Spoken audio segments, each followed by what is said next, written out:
But tonight I won't let that out. Gonna make myself forget about you, baby. Gonna make my head forget your name. 'Cause tonight I'm gonna dance the pain away. Forget your name. Oh yeah. Feel it in my body. Feel it in my feet. And it feels so good inside. Don't need anybody. I just need the beat. I just wanna dance all night. I don't want to remember everything you did. I'm done with the hurt inside. Feel it in my body. Feel it in my feet. And it feels so good inside. And I always wanna feel like this. I close my eyes and all my troubles fade away. Your voice once got so deep into me. But tonight I won't let that out. Gonna make myself forget about you, baby. Gonna make my head forget your name. 'Cause tonight I'm gonna dance the pain away. Forget your name. Gonna make myself forget about you, baby. Oh, gonna make my head forget your name. 'Cause tonight I'm gonna dance the pain away. Forget your name. Forget your name. Gonna make myself forget about you, baby.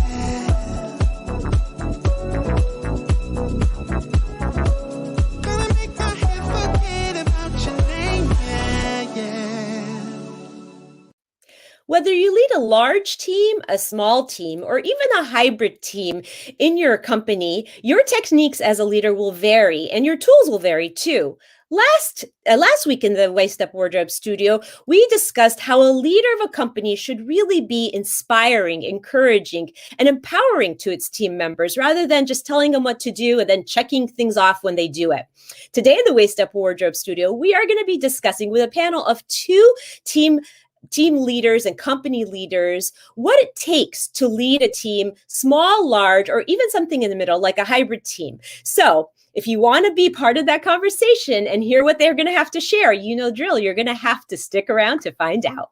Welcome to Waist Up Wardrobe. I'm Christine Vartanian, a civil engineer and attorney turned personal style expert and image consultant. As the founder of Jade for All Seasons, I am passionate about unveiling the inner confidence of my clients by developing their personal style. But is getting dressed up still important in our virtual world? Well, that's where my experience can help with what I call Waist Up Wardrobe. Waist Up Wardrobe is a podcast for all things you need to conduct an outstanding Zoom meeting. It's about how to dress for the camera, but it's not just about the clothes. It's about everything you need to know to show up on brand and professionally for the camera. Join me in the Waist Up Wardrobe studio to discuss how to navigate this virtual world and dominate from behind the desk.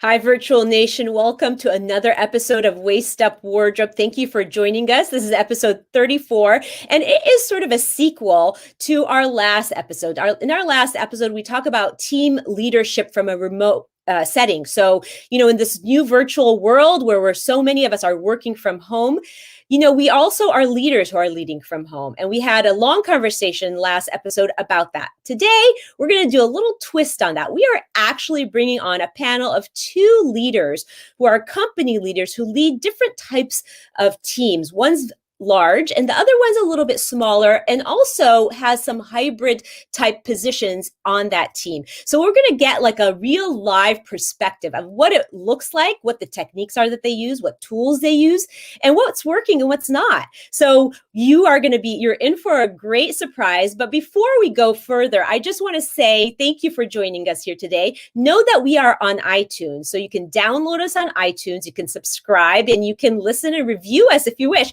And we're also on YouTube and, of course, on every social media platform, including Instagram and Facebook.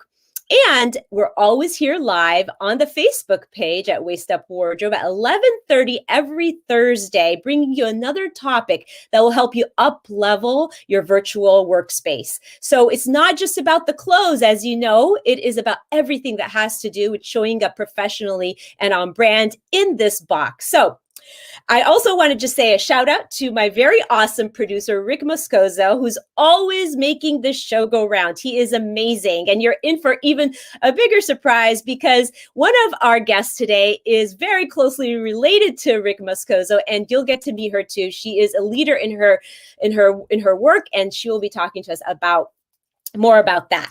So I just want to say that today, I wanted to give our audience a perspective on and ideas from people who are doing it really well about how they can really inspire, encourage, and empower their team. As you know, we discussed last time that, being a team leader isn't like managing a team. Managing a team is very methodical. It has no human to human, connection.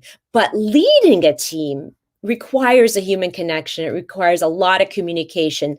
And doing it through the camera lens, well, that's very difficult. So today, we're going to be talking to Vivian Wagner, who is the founder of Houndstooth Media. Vivian is an organic search expert who helps business owners and entrepreneurs attract their ideal clients. She knows how to make Google happy, she says, and is a wealth of knowledge on everything from SEO to social media marketing to website development. Vivian and her team know exactly how to create marketing strategies that save their clients both time and money. Who doesn't want that as a business owner, right? And help businesses build their online presence without spending thousands of dollars on paid traffic.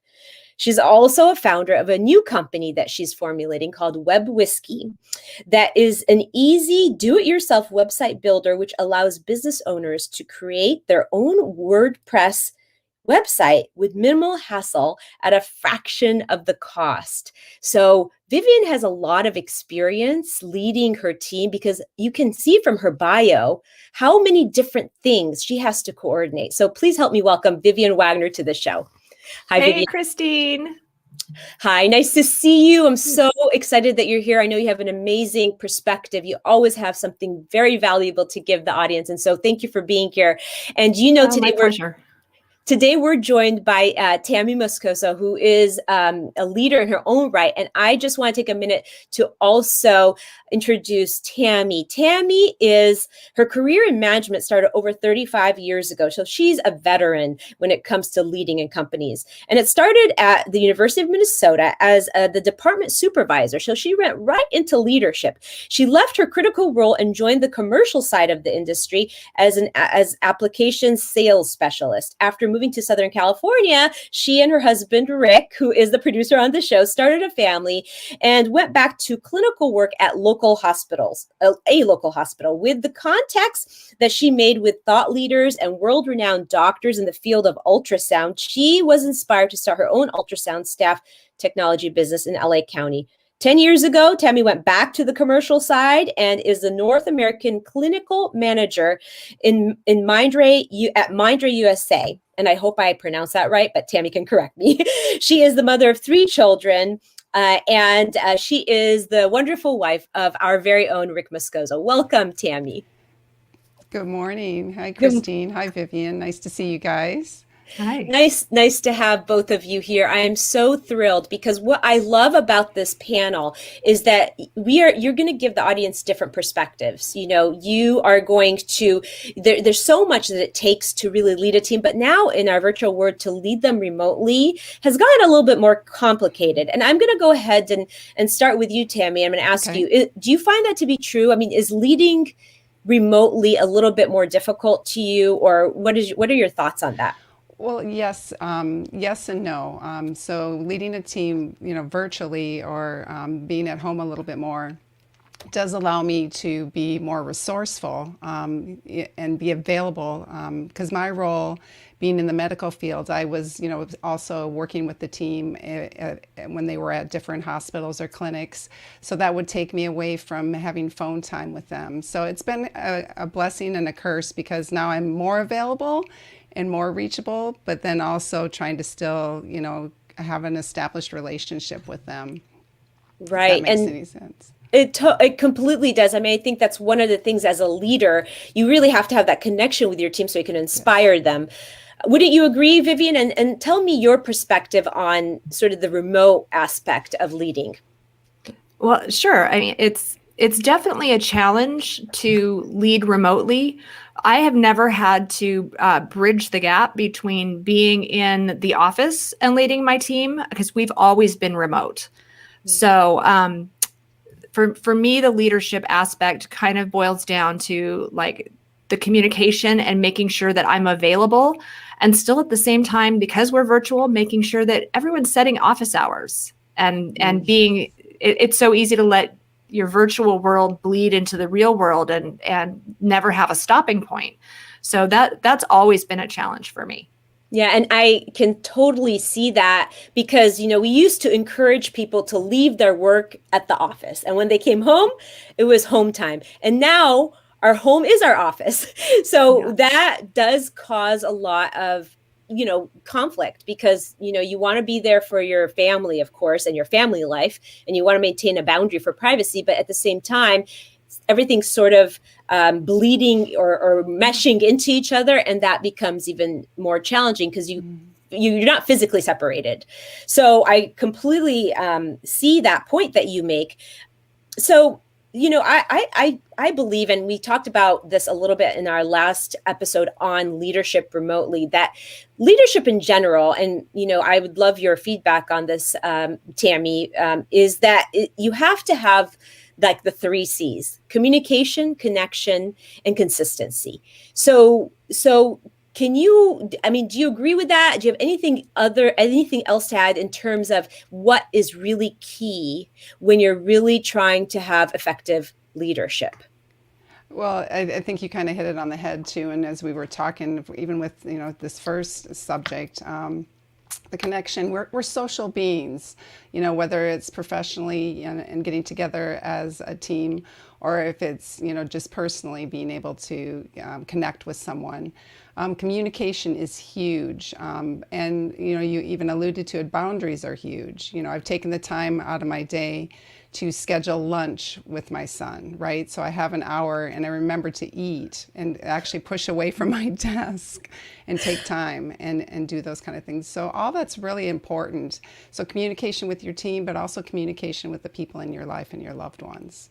Oh, I really love that, because what your answer does is it gives rise to this idea that not only as a leader do you have to take care of your team and your ability to communicate with them and the connection in their lives, but you also have to focus on your self-care, your life, and how you being a leader can really be taxing if you're not paying attention to blocking your time and boundaries. So I love that. Vivian, do you have anything to add to that point? Yeah, well, absolutely. Anything that we do with any relationship, as Tammy was referring, you have to have good communication, whether that's your family, whether it's your friends, whether it's the people that you work with. The communication is key. I do think consistency is a really important aspect of leading a team. Not to compare it too much to parenting, but sometimes it can be compared to parenting. And, my tendency is to helicopter parent. And I have to constantly check myself that I'm not doing it to my kids and that I'm not doing that to my team. And so when we have consistent methods of our communication and we're consistently clear with the message, that's made all of the difference as well. And, yes, everything falls underneath that, including setting boundaries and, proper office hours, proper forms of communication. All of that comes together. Yeah. And you hit on a point that we're going to be talking about a little bit later in the episode, is sort of that organization, right? And how do you create that space that is a living space where everybody can sort of converge to, so that everything stays on everybody stays on task and things stay organized. So let me ask you this, Vivian, what have you found, if anything? I mean, I know you're part of that category of people that was used to being virtual when we all moved into the virtual space, but what have you found has been or is the hardest thing when leading a team remotely, as opposed to really being, face to face? Hands down, the hardest thing about a remote team is building company culture. How do you do that if everyone's in a different home office all over the country? How do you create that company culture, and how do you make sure that it is infused into everything that we do and how we interact with each other without like jamming it down somebody's throat? Your company culture should be like breathing. And for me, that started with, okay, what are our company core values? Yeah. What are they? Why are they important to us? And how do we demonstrate them with each other, working with our clients? What does that look like? And until you get clear on that, you can't create a company culture. And without company culture, you have a really hard time leading your team. It's sort of this vicious circle. So for me, getting over that hump, and it's not something you set and forget. It's not done. It's constantly leading back to, does this serve our company culture? Is this going in the direction that was important to us? And if the answer is no, we have to revisit that. But constantly doing that pulse check on company culture has really improved leadership and the dynamic with my team. Yeah, company culture is, hard for a lot of companies just in a regular traditional office setting, because some companies neglect to even have a company culture, Right. or core values. And I find that in the 21st century, companies are really focusing on that, because what it does is it just reminds everybody what we're all in it for. What is the purpose of our company? What's the soul of our company, The right? soul, exactly. Yeah. And it's a situation where you can't necessarily, like, if you have a physical workspace, you can put inspirational posters up. You can do all of those things that we see how people decorate their office. And here's our break room. And we don't have that. So you don't have those external, tangible things that you get to help reinforce whatever those core values are. Yeah. So without those, it's even more of a challenge, but it certainly can be done. Yes. And so you're the founder of your company, and I'm going to turn to Tammy, because Tammy is a higher up executive in her company. And so your perspective, Tammy, on the idea of what do you think is the hardest thing about leading remotely? Well, I think Vivian kind of hit it on the head, and I was, just kind of listening to her and what she was saying. Coming from a corporation, my company has a mission statement, and it's healthcare within reach. And I think as a healthcare provider and a healthcare worker, we have just kind of that core value where we care about things. But, I also see, and I was thinking about the home office is now closed, and people that were normally walking into the office are, remote.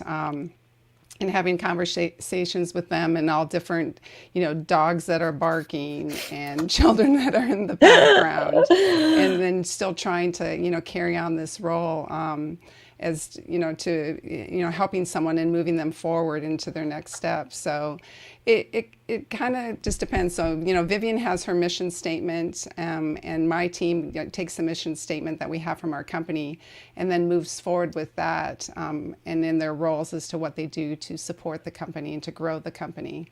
Yeah. Just a little bit of background with the healthcare, the systems that we have actually support, and, I'm sure at some point we'll talk about COVID, but, we had to kind of balance that, the risk to our lives going into to help people get better, and yet also, carrying out this mission statement that our company has for us. Yeah, absolutely. There's so many things that we've had to adapt to in a year where we've shifted globally, really, to this new way of working. So one of the things that we talked about in the last episode that I thought was important was that I think some of the best practices come down, and when you're leading a team, come down to really creating that one fundamental home base for your team. Right? Creating a place where sort of it's a hub that includes things like, ways to communicate, like tools like Slack, or project management tools like Trello or Asana, or real-time connection via Zoom. So there's all these tools that our technology affords us that I think is so important when you're trying to create these touch points with the team members. And I find that just from talking to so many entrepreneurs, that the most real successful leaders who have been impactful, who have been effective team leaders, rather than just, a boss or somebody that's giving direction, has been to establish the sort of home base that includes some of these touch points. So I guess my question to you, Vivian, is, do you have something that simulates or similar to that, where you bring everybody together in a consistent way using tools or other platforms? Oh, absolutely. Or we would be like an actual circus running around and nobody knows what's happening in the other rings next door. We use Basecamp for our project management. That's been very helpful because that is our home base. We can have, individual projects for individual clients, but we have a lot of team projects where everyone's in there together talking and sharing ideas, problem solving. We certainly have a lot of phone calls with each other, but whenever possible, I love just hopping on Zoom. I love to be able to, because in a real building, real office, you could just walk down to somebody else's office or cubicle or meet me in the break room or at the water cooler, whatever that looks like. Yeah. You can't necessarily do that the same way here. So we have several Zoom links that are always good to go. You can see if somebody's in it, like, well, let's pop into this link and talk through it. Then you have the opportunity to see your colleague's face because so much can get glossed over in email, or if you're having a bad day, you'll read something negative into it. When you see that other person's face, you're hearing their voice, that makes a big difference and helps to reinforce that connection that we're, all in it together. And then, we use Google Drive, we use Dropbox, we use several things to keep us organized. And we have very clear systems and processes that we go through for the handling of anything that we're doing for work. There's a clear process to follow, makes it easier, makes communication more clear, but it's all cloud-based and everyone has access to it. Yeah, having those cloud-based systems is so important, because I have to say, for a very long time in the early years of my business, I would make changes on certain things, and then my assistant would make changes on her computer, and then down the line, we find out that they don't match. And we're like, we create so many problems for your company and yourself that you just have to fix. And so it is really important to have these systems in place, to have those regular Zoom meetings and to use some of these project management programs. So really quick, and also to recognize that they're constantly in flux. You never arrive. You're never like, ta-da, here we are. This is how we do it. Every day brings a new challenge. Every day brings we didn't see that coming. How do we solve for that for the next time? So it is a constantly evolving process. And the only way to do that is to have it in the cloud where everybody can see it. Yeah, exactly. And I want to just give the audience an understanding of the scope and size of your team. Vivian, could you explain that to us really quickly? Sure, absolutely. I have, between the two companies, I have about 20 people working for me. Some are employees, some are full-time employees, a couple are part-time, and then I have the majority of people are independent contractors, and they're all over the country. All of my employees are here in California, but my independent contractors are national, all across the country. And the way we work with them is they can work as much or as little as they want to.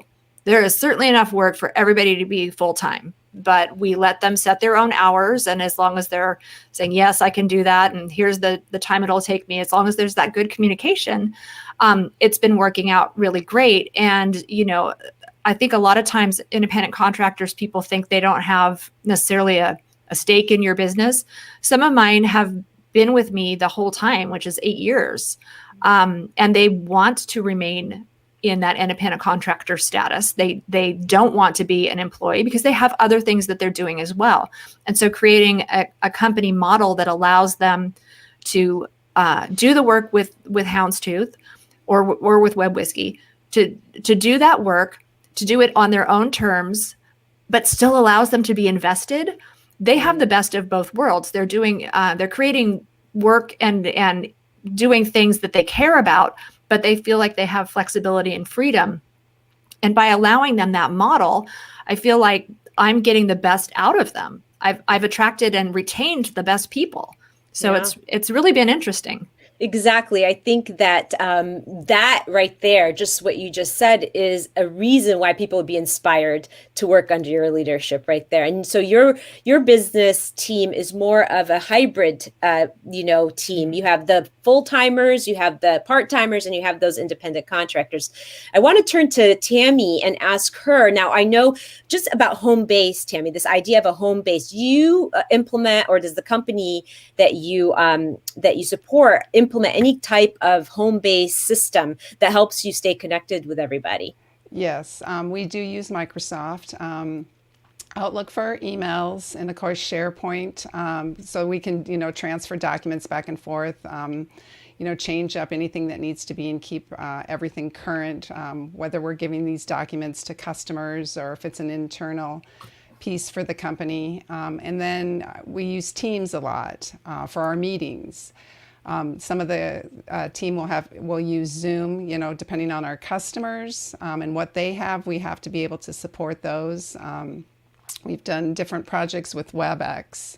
I was just trying to think of all the different ones we've used just to make sure that we're, communicating effectively. And then also making sure, and I think kind of like what we did today, is that it actually flows really easily, because we actually have a physical product that we need to show the customer or train the customer on, and making sure that those particular platforms will allow us to communicate that effectively. So it's a lot of practicing, a lot of teamwork with that. And lucky for me, I've got some people who are very, very knowledgeable when it comes to the IT world. So we've been able to implement some things rather quickly, and then have a group of people that are kind of our leads and support for that as well. So it's worked out really well. And then we have text messaging. Of course. That's the quick help me. Yes, I'm in front of a customer. Help me. Yeah, so I love that, because you have a direct line. Your team members have a direct line to you. They know how to get a hold of you quickly, and that is really important for a leader to project. You're not off limits. You are very accessible. The door is open, so to speak, right? When you are working in an office setting, you have these leaders who have the door shut all the time. And, that's not really conducive to making those connections and being approachable. But so I view the text messaging as sort of that open door policy, and so, and rarely when you're connected to your team members, I find that most people don't abuse that. They really respect the boundaries that the leader sets. So, because of that really great relationship that you fostered. So I wanted to understand a little bit, like I asked Vivian, the size of the team that you lead and the composition of it. Could you explain that a little bit to the audience? Yes, definitely. So I have 20 direct reports in Canada and North America. So like Vivian, we're dealing with 3 time zones. So getting up in the morning, so I'm able to communicate with my East Coast team.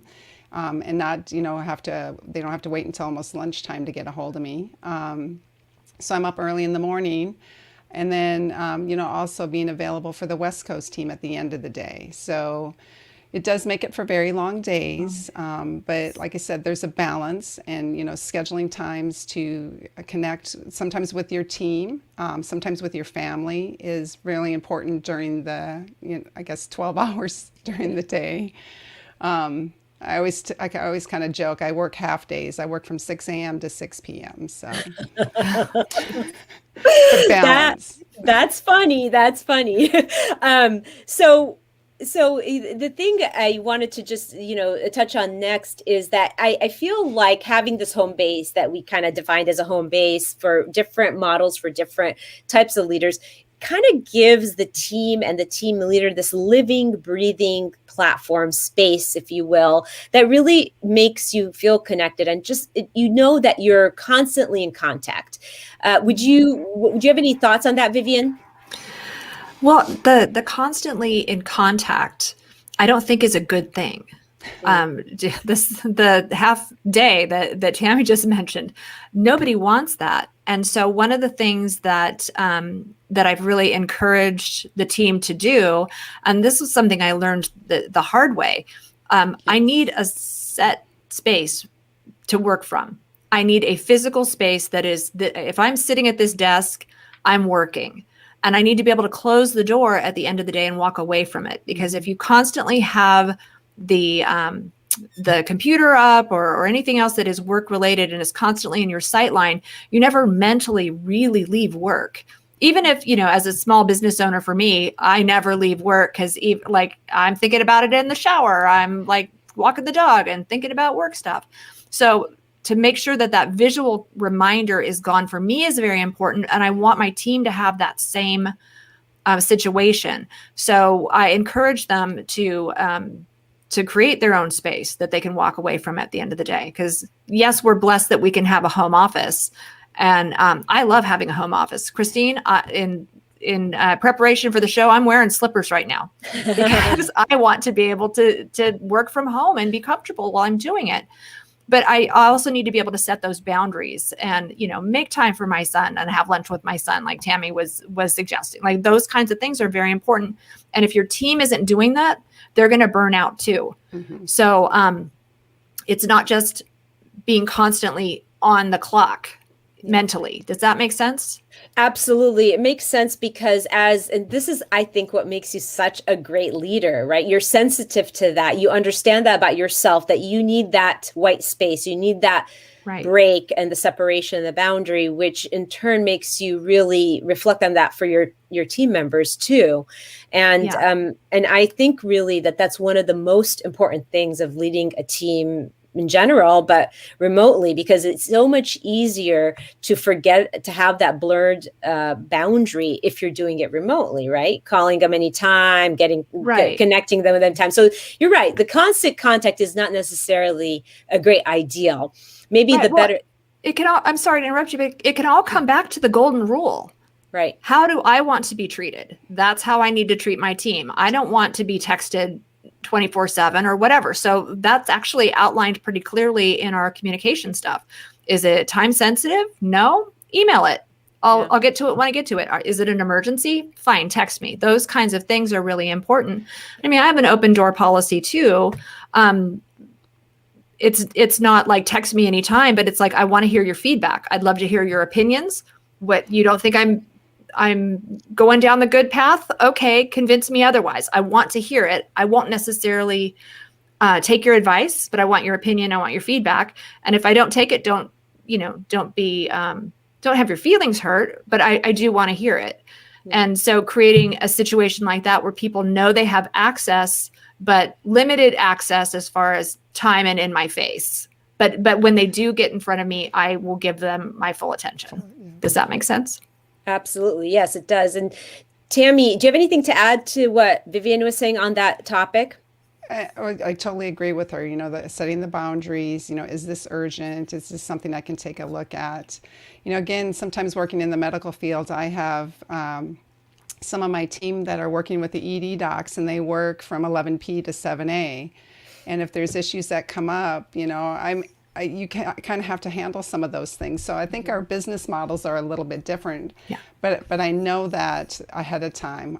But I do, like Vivian, also have my do not disturb because, being a global company as well, I'll get emails from the main office because they're on a different side of the world. Right. So, it's all about creating boundaries. And I think, effectively what she talked about is making sure that your team also does the same thing, because I think if they've got a leader who's also showing them how to control that part, being the home-based, being the person that needs to be available, just giving them that understanding and that role model to, take that with them every day as well.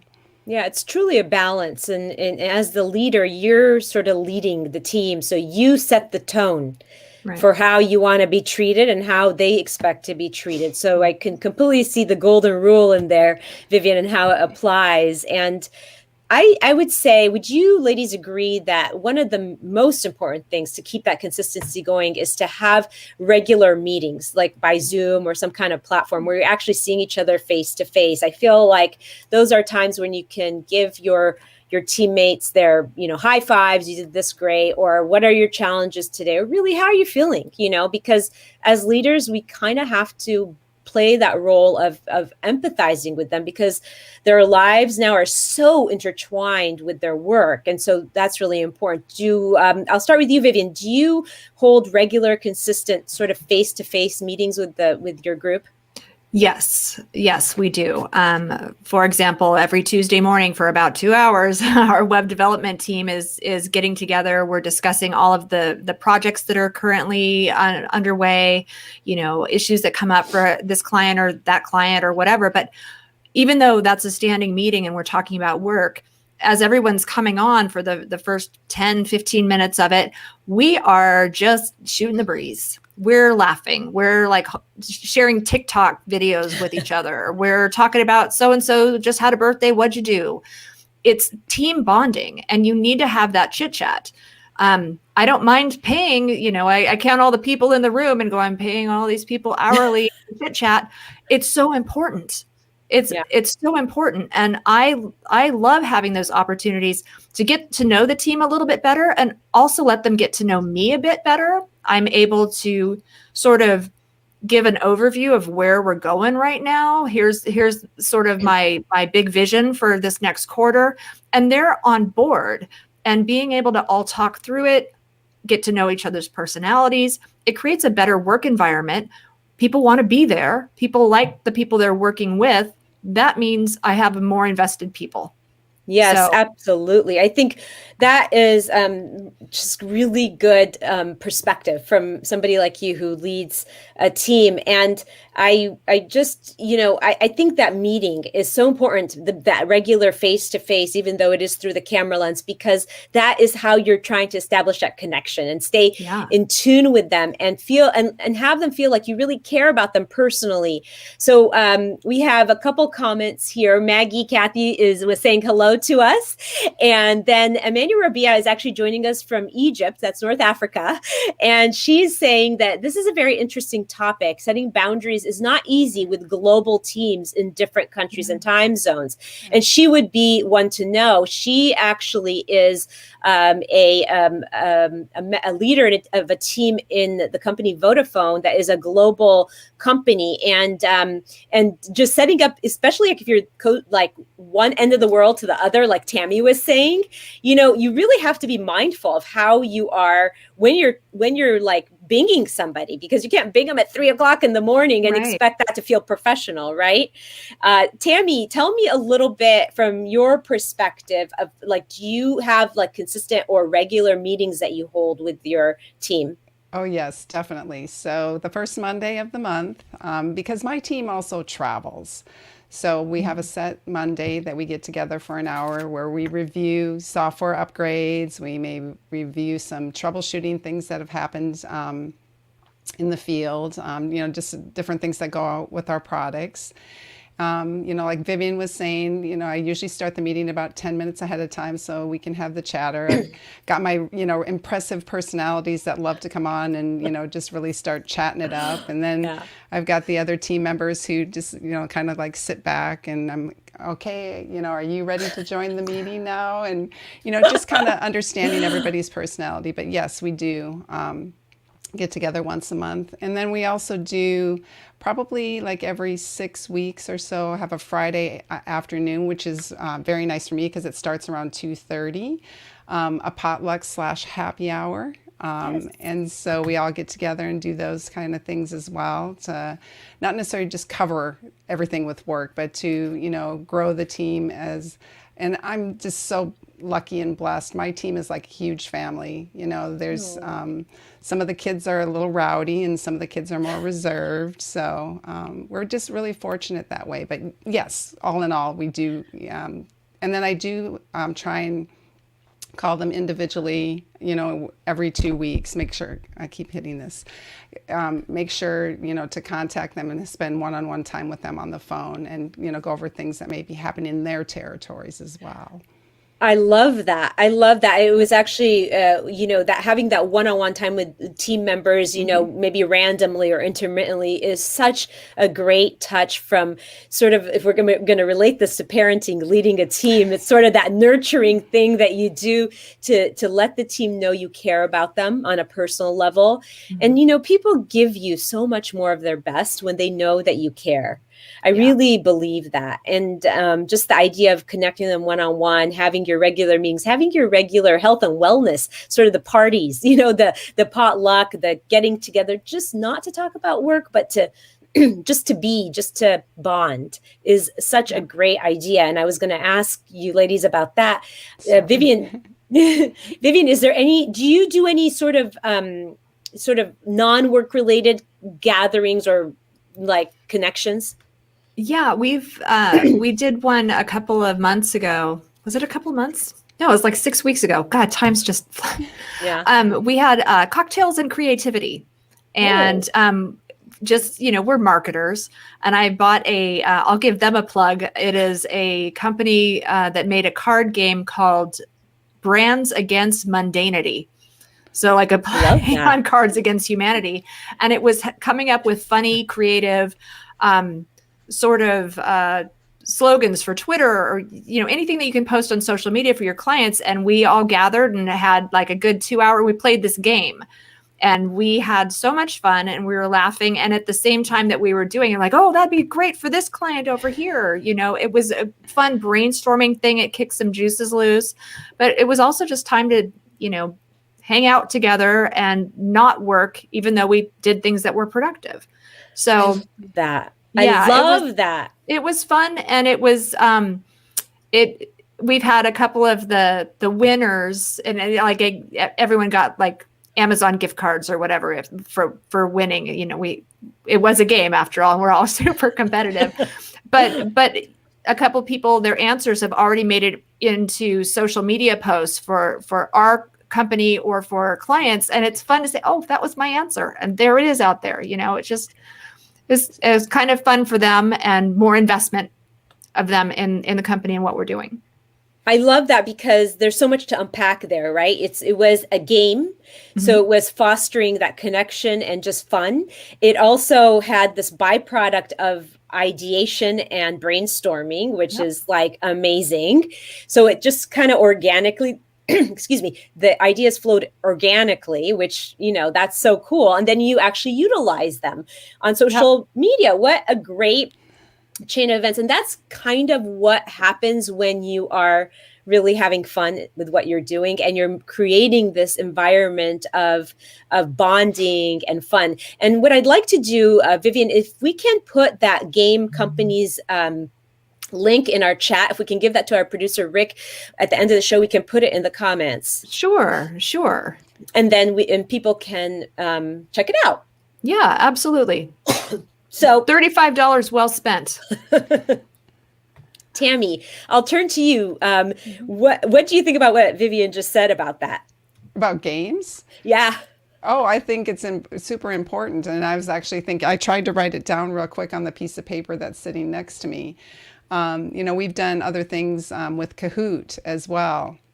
And like Vivian described, my team is super competitive.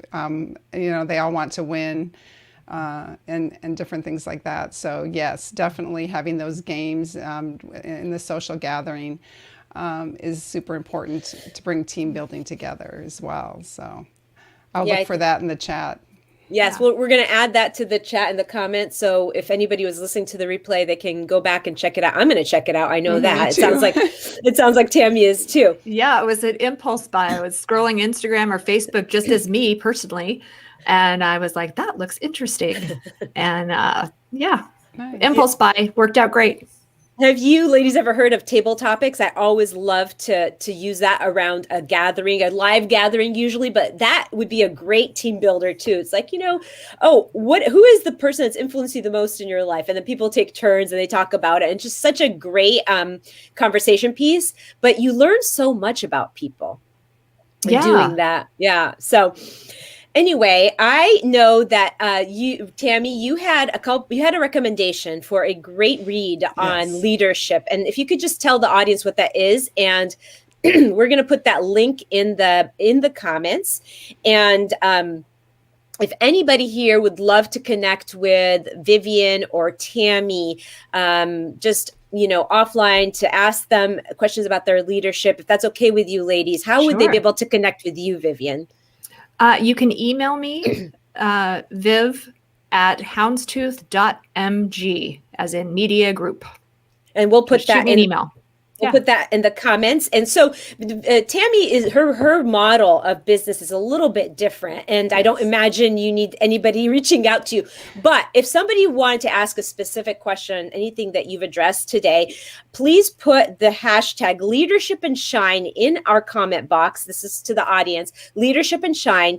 And if you put that in the audience and you feel like you want to connect with Tammy or Vivian to ask anything on what they have discussed, then they can message you directly. Just putting the hashtag leadership and shine will allow us to identify you as somebody who's curious about some of the techniques and tools that they are using. So I want to just wrap up, because every episode we wrap up with a Waist Up Wardrobe Weekly wrap up, and that is just a summary. It's sort of that final nugget for the audience. Vivian, tell me what you think the overarching takeaway is from today's episode on leadership of a remote team. For me, I think it comes back to, again, those core values and creating that company culture. If you don't have that in place, if that foundation isn't there, anything you're creating is kind of happening in a vacuum. Right. And so you need to not only know those company core values, your team needs to know them too, and needs to understand what that looks like when they're utilizing those core values and making sure that they're staying in touch with them. Yeah. And if you had 2 tips to give the audience, 2 tips that they can use or tools that you use, what would be the top 2? So the top 2, one of them would have to be around hiring a team. If you're not starting off with good people, you can be a great leader, and it's just not a fit. So we hire for fit first and skill second. Identifying people in our interview process, whether or not they are in alignment with our core values. It starts there. Yeah. And then we work on the skill portion. Of course, you need to have the skills to do your job. Of course you do. But I can teach you how to follow a procedure. I can't teach you to have integrity or a sense of humor or anything like that. So if it's not starting there, it's not going to progress much further. The other tool that I really like and have really started implementing in the past year is the Clifton Strengths Assessment. It's through Gallup, and I've taken Myers-Briggs and DISC and all of those, Enneagram. I've taken all of those personality tests over the years, but I never knew what to do with them. And the Clifton Strengths Assessment looks at what are your top 5 strengths, or there's actually 34 of them, but we focus on the top 5. Why are you wasting time trying to, get better at math? If you're not good at math and you don't like it and it doesn't fill your bucket, you're never going to be an accountant. So why don't you focus on what you're good at? And having my team take all of those assessments and learning what they're good at and what makes them happy and fills their bucket, I've actually been able to move some people around in my organization, and I had them doing one thing, but it wasn't filling their bucket. And then I realized they had all of these other strengths and things that they love to do, and moving them into areas where they're working in that zone. I have happier, more productive team members as a result. And I just can't even say enough about how valuable that's been in making sure that our team is humming along at not only their peak performance areas, but they're happier while they're doing it. Mm-hmm. Yeah. You and I have known each other for a while now, Vivian. So I happen to know you as a leader and observed you, but what you're saying too, I can, that you care about the fulfillment, the reward, the inspiring your team. And that's so important in having, in being an effective leader. So I think that's probably part of your success, and that your team has grown so much in the last few years. Well, 100%, because I've now learned, oh my gosh, when they say your team, those human resources are the most valuable thing that they have, anyone who's had to hire someone, realize they're the wrong person. You've now spent time, money, energy training them, and now you've got to start all over again. It's daunting, and it wastes time and money. So I now like really treasure the people that I do have, and I want to make sure that they're happy and that they stay with me for a long time for Exactly. all sorts of selfish reasons, but also I want them to be happy. Exactly. And, you bring up a really good point in wrapping up, and that is that it starts with the hire. That a good team member or a good fit, it starts with that good fit. You have to really focus and spend a lot of time on that based on your values, based on, assessments that work for you. So I really love that you brought that up because, we are talking about leadership and we really didn't address that piece, but that's the beginning right there of the relationship. Yeah. So to turn to Tammy, and I just want Tammy's perspective, your perspective, Tammy, on what the overarching takeaway is for you from your perspective as a leader in a corporation where you're representing you're not your own brand, but a corporation's brand. I was listening to what Vivian was talking about, and actually I'm probably going to look at those Clifton strength asset assessments. But, being a leader, but also being a coach. People come to me and they have aspirations of moving up within the company, possibly taking on other roles, and then coaching them and helping them progress through what they want to do. And then maybe even having that hard discussion, with them, like maybe you need to focus on another area because this is what I see your strengths are. So it's the communication back and forth, it's the coaching, it's the leadership. And some of it is, listening to Vivian, I was thinking, gosh, I wish there's some processes within our company that I could, take advantage of and maybe have some flexibility. But there is certain things that I do need to follow as a corporate employee. So there's some struggle, sometimes with that. But, just being available to help them get to the next level or redirecting them if they need to be redirected too. So it's been a really fantastic process. And, very lucky in the last 3 years, I was able to help someone move from a management position into a marketing position, and then elevating someone else into that position. Creating leadership. Because as even a business owner, or as the national leader, I need people to help support me as well, and to reach out to those people and say, this is what I see in you. Would you like to help me with certain things and help and give them projects or give them leadership roles? So they can either say, yes, it's something I really enjoy, or it's like, wow, I really had no idea, and management is not what I want to do. So exactly. That's the great part.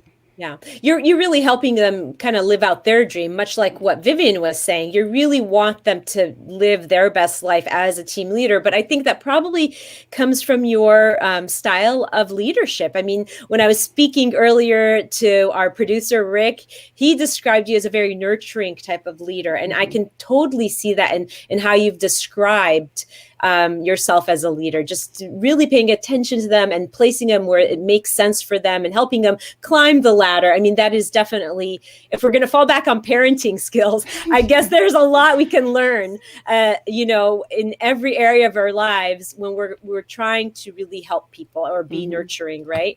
So I love that. Do you have any, I know there was a book you wanted to recommend, Tammy, as a tool. Would you tell us that book? And we're going to put that link in the chat after the show. So, sure. But just tell us about the book a little bit. Well, when you're talking about some of the different books, and I know there's lots of books out there to read, I prefer to read books that have stories. So this is a story book about a leader, and it's called The Energy Bus. And it talks about, being positive and forward thinking.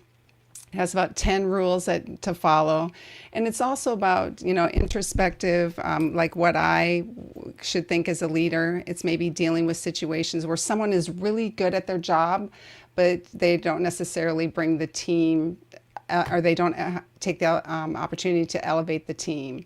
They're more of a negative type of person. So, and just kind of dealing with that. So it really talked about setting your goals first, bringing the positive energy, and then it was all about this bus ride. So it's, letting people on your bus or asking people to get off your bus because they're misbehaving. Yeah. So sometimes we have to unfortunately deal with those type of situations too.